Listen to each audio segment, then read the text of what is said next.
ఓం మహాగణాధిపతయే నమః. ఓం గురుభ్యో నమః. ఓం శ్రీమాత్రే నమః. పరమేశ్వర స్వరూపమైనటువంటి జ్యోతిష, వాస్తు మరియు ఇతర అనేకమైనటువంటి శాస్త్రములను మనకు అందించినటువంటి మహర్షులకి నమస్కారం. హయగ్రీవ హయగ్రీవ హయగ్రీవేతియో ఉదయేత్తస్య నిస్సరతే వాణి జహ్నుకన్యా ప్రవాహవత్. అరుణాం కరుణాతరంగితాక్షీం ధృతపాశాంకుశపుష్పబాణచాపాం అనిమాదిభిరావృతాం మయూకైః అహమిత్యేవ విభావయే భవానీం. శ్రీమాత్రే నమః.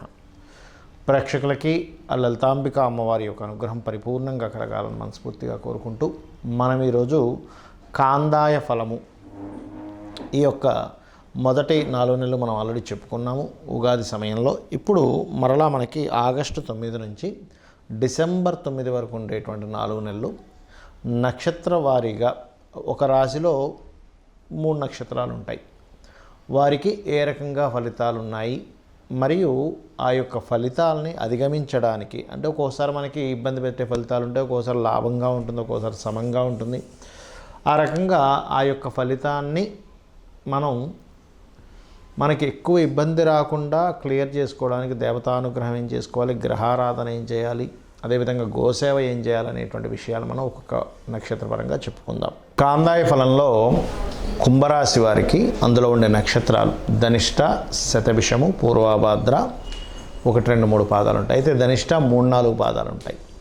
మరి వీరికి ఏమిటి, ఎటువంటి విషయాల్లో కలిసి రానుంది అని చెప్పి చూసుకున్నట్లయితే ఇక్కడ పర్టికులర్గా ఈ యొక్క నక్షత్రాలు ధనిష్ట వారికి ఉద్యోగ సంబంధించినటువంటి విషయంలో 3, 4 పాదాల వారికి ఉద్యోగ ప్రయత్నాలు మరియు అదేవిధంగా ఆ యొక్క ఇంటర్వ్యూస్లో ప్రయత్నాలు అనేటువంటిది బలంగా చూపిస్తుంది.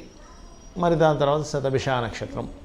శతభిష నక్షత్రం వారికి కనుక చూసుకున్నట్లయితే వీరు మాత్రం కాస్త ఈ 4 నెలల పాటు ధనపరమైనటువంటి విషయాల్లో ఎవరికైనా ఆ ధనాన్ని ఇచ్చి లేదా ఎవరికైనా దగ్గర నుంచి ధనం వచ్చేటువంటి విషయంలో కాస్త అలర్ట్గా ఉండాలనేటువంటి స్పష్టత చూపిస్తుంది. మరి శతభిషం తర్వాత పూర్వభాద్ర నక్షత్రం వారికి మాత్రం ధనయోగం ఉంది. వ్యాపారం మూలంగా ధనయోగము, టీచింగ్స్, ట్రైనింగ్స్ వీటి మూలంగా ధనయోగాలు అనేవి బలంగా చూపిస్తున్నాయి. అయితే ఇక్కడ ఇది శతభిష నక్షత్రం వారికి ఇలా ఉంది అన్నప్పుడు మనం చేయవలసింది ఏమిటి, దుర్గానామాన్ని చేసుకోవాలి. ఓం దుమ్ దుర్గాయ నమః. ధన అభివృద్ధిని ఇస్తుంది, అందులో ఎటువంటి సందేహం లేదు. అలాగే మొత్తం ఓవరాల్గా ఈ కుంభరాశి వారికి 2వ స్థానంలో రాహు ఉన్నందుకు సాఫ్ట్వేర్స్ మూలంగా ఏదైనా ఒక చూడండి సినిమా ఫీల్డ్లో ఉంటారు, కెమెరా ఫీల్డ్లో ఉంటారు, లేకపోతే ఎక్స్రే సెంటర్స్ ఉంటాయి. ఇటువంటి వాటి మూలంగా ధనయోగం అనేటువంటిది చాలా స్పష్టంగా చూపిస్తుంది. కాకపోతే ఇంకొక మంచి విషయం ఏంటంటే లగ్నంలో అంటే రాశిలో ఉండే శని వక్రించాడు కాబట్టి శ్రమ తగ్గుతుంది, శ్రమ అనేటువంటి చాలా తగ్గుతుంది అనేటువంటిది చూపిస్తుంది.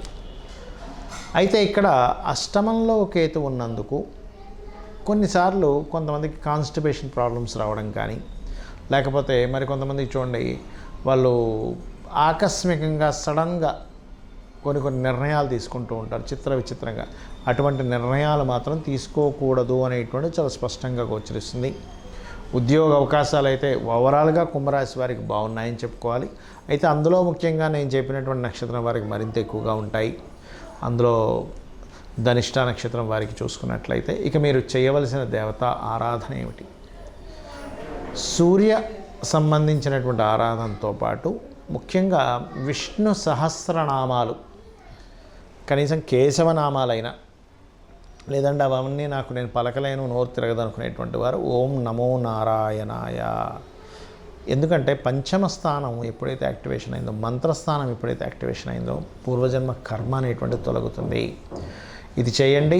మరియు దీంతోపాటు కాస్త గణపతి ఆలయాలకు రెగ్యులర్గా వెళ్తూ ఉండండి. గోవుకి బెల్లము మరియు గ్రాసము తినిపిస్తూ ఉండండి, అన్ని విధాలా బాగుంటుంది.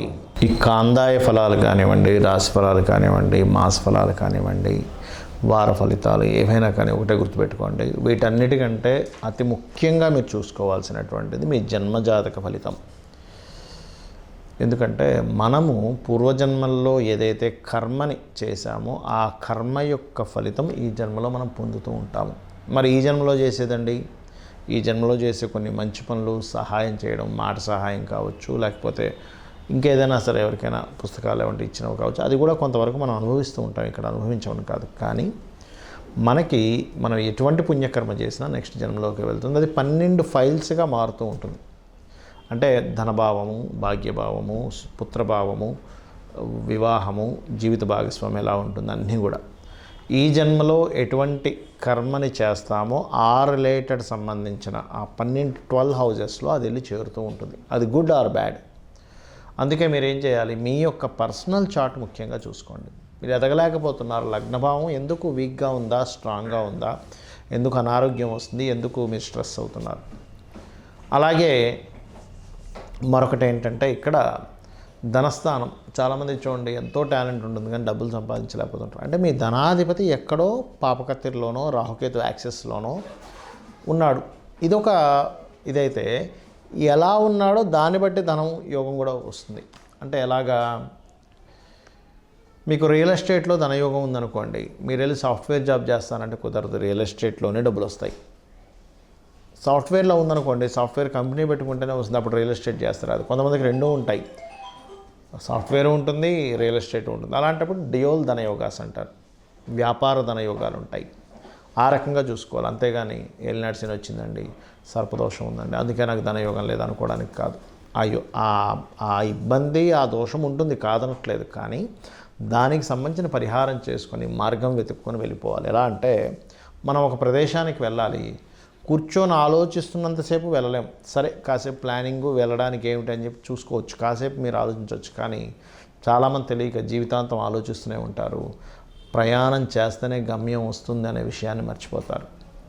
అదేవిధంగా మీ ప్రయత్నాలు సక్సెస్ అవ్వాలంటే మీ 3rd హౌస్ నుంచి మీ 4th హౌస్, అంటే మీరు ఏ డైరెక్షన్స్ గృహాల్లో, అది రెంటల్ అయినా ఓన్ హౌస్ అయినా, మీ పేరులో ఉండే వర్గుని బట్టి అది కూడా కొంతవరకు మీకు సపోర్ట్ చేస్తుంది మీ జాతకానికి. అదేవిధంగా సంతాన అభివృద్ధికి ఏం చేయాలి, అసలు వివాహం ఏ సమయంలో అవుతుంది, ఏ సమయం మీకు సరైన సమయం వివాహానికి, ఏ సమయం సరైన సమయం కాదు. అదేవిధంగా ఉద్యోగ సంబంధించిన విషయాలు కానివ్వండి, వ్యాపార సంబంధించినటువంటి విషయములు కానివ్వండి, మీ యొక్క పర్సనల్ చార్ట్లోనే ఉంటాయి, గుర్తుపెట్టుకోండి. అంటే ఏ వ్యాపారం చేయాలి, ఏ వ్యాపారం ద్వారా డబ్బులు వస్తాయి, ఏ ఉద్యోగం, అంటే ఉద్యోగం చాలామంది చిన్నపిల్లల జాతకాలు చిన్నప్పుడు మొట్టమొదటిగా చూసుకోవాల్సింది కేవలం ఎడ్యుకేషన్, అంటే ఎడ్యుకేషన్ హౌస్ మాత్రమే చూస్తారు. అలా కాదు, మీరు వృత్తి సంబంధించినటువంటిది ఏది ఉంది, ధన సంబంధించింది ఏది ఉంది కూడా పరిశీలన చేసుకోవాలి.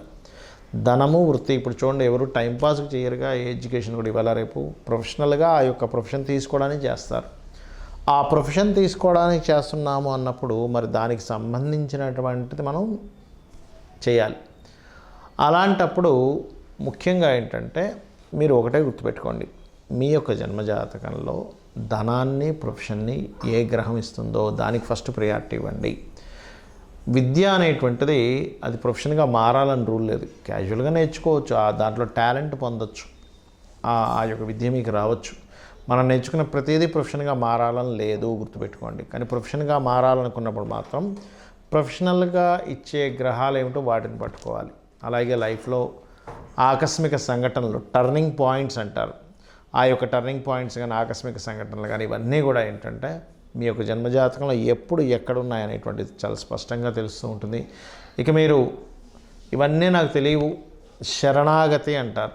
అంటే నాకు ఇవేమీ తెలియవు, ఈ దుఃఖము, బాధ బాగా కలిసి రావడం, కలిసి రాకపోవడం ఇవన్నీ నాకు తెలియదు, నువ్వున్నావు అమ్మా, నీ యొక్క అనుగ్రహం ఇదంతా కూడా అని అనుకుంటూ వెళ్ళిపోతూ ఉంటే దానంత గొప్పది మరొకట్లేదు. అంటే మన జన్మజాతకంలో ఎలా ఉన్నా కూడా మనం భగవంతుణ్ణి ఆరాధిస్తూ భగవత్ నామస్మరణ చేసుకుంటూ మన పని మనం ధర్మంగా చేసుకుంటూ వెళ్తూ ఉంటే అమ్మవారే తను చూసుకుంటూ ఉంటుంది, సొంత తల్లి బిడ్డను చూసుకున్నట్టుగా. కాబట్టి మీరు ఇవి తెలుసుకొని మీ యొక్క నిత్య జీవితంలో, ఎందుకంటే ఇక్కడ చాలామందికి ఏమనిపిస్తుందంటే మరి ఇవన్నీ ఈ గోచార ఫలితాలు ఎందుకు చెప్పుకుంటున్నామండి, కాందాయ ఫలితాలు ఎందుకు చెప్పుకుంటున్నామండి అంటే ఇప్పుడుండే బయట ఉండే వాతావరణాన్ని బట్టి మనం ఎలా ఎదులుతామో, బయట ఉండే మార్కెట్ని బట్టి మనం ఎలా బిజినెస్ని స్ట్రాటజీస్ మార్చుకుంటామో, ట్రాఫిక్ని బట్టి మనం డైవర్షన్స్ తీసుకుని వేరే రూట్ నుంచి వెళ్ళి చేరుకుంటాము, ఇది కూడా అంతే. అంటే ఇప్పుడు గోచార ఫలితాలు ఇలా ఉన్నాయి, కాందాయ ఫలితం ఇలా ఉంది, కాబట్టి ఈ రకంగా మీరు ప్లాన్ చేసుకోండి అని చెప్పేది ఈ యొక్క గోచార ఫలితాలు. శ్రీమాత్రే నమః.